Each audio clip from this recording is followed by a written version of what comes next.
Hi everyone, out at the field today with the latest in my long line of NAMC Mig-35Bs. Oh, pardon me. This one is, I spoiled myself and built this one out of Depron and the fuselage out of MPF model plane foam. I did make one modification to it. I moved the motor mount about 1 inch forward. Other than that, pretty much everything else is standard. So I'm just going to toss her in the air here now, and I'll do some yapping while we fly. Bit of a dreary day here on the wet coast of Canada, but dead calm winds, and we'll give her a thrash here. So this is at 100% scale size, so 27-inch wingspan. I built it as kind of a test bed for some quad style racing motors that I have coming from both RC Timer and Hobby King. So it's not super fast. Today I'm running the RC Timer FR2205 2550 kV with master air screw 6x4x3 prop. I really like how this motor performs with that setup. Allows me to run a 30 amp speed controller. I've got a 2200 3-cell battery.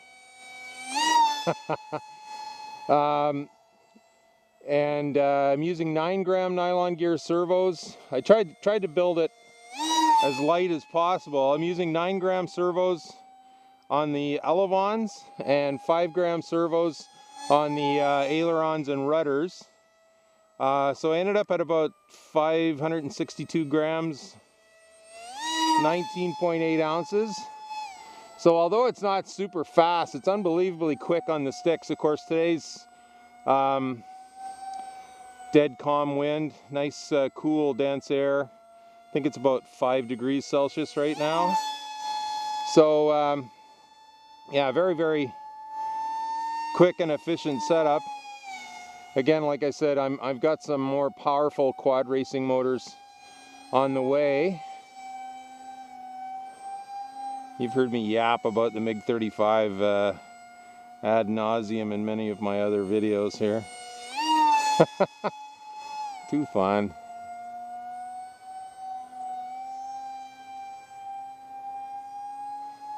So moving the motor forward, I've shortened up. Of course, it's a lighter motor. So even though the motor's still behind the CG, I've been able to you know, tighten up everything in the electronics bay, motor, all that sort of stuff closer to the CG. I'm probably, the distance between the front of my battery and the tip of my motor now is about 9 inches, whereas typically with other non-modified Mig-35s, that distance is about 10 inches. So it does feel a little bit better balanced, and really, like I said, really quick on the sticks in all 3 axes. I haven't quite measured my throws. I think I've got about 1.25 inches. I just measured quickly, actually, I should say. I've got about 1.25 inches in the pitch in the elevons, maybe about 1 inch in the roll in the elevons, 3/8 in the ailerons. That's a pretty standard setup for me. I might dial that in a little bit more. I think about 5/8, 3/4 in the rudders. One thing that I might have done differently, you can see I left a pretty massive gap there in the prop slot, so it does look a little bit more goofy. I did move the trailing edge of the prop slot forward a little bit to compensate when I moved the motor, but then of course these little motors are so much shorter than your standard park jet motor. You know, they're only like, this is a 2205 compared to a 2212. So anyway, it's just aesthetics. What I was worried about is making that back plate, the back plate too big, and then, you know, you get into a crosswind situation, you turn, and then the next thing you know, you've got all that area in the back there, and the back end of your plane's getting pushed around. So you know, for aesthetics, I'd rather sacrifice a little bit of aesthetics to have a good performing plane. So anyway, I'm really pleased with this paint job. This is just based on the Egyptian flag. Egypt has purchased and I think are taking delivery now of the MiG-35.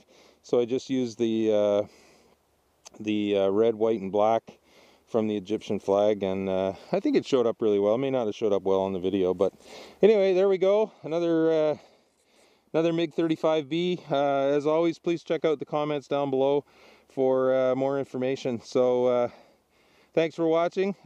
Blue skies, not that we have them here today, but blue skies, calm winds to everyone. Park jet noise, the other sound of freedom, baby. Take care.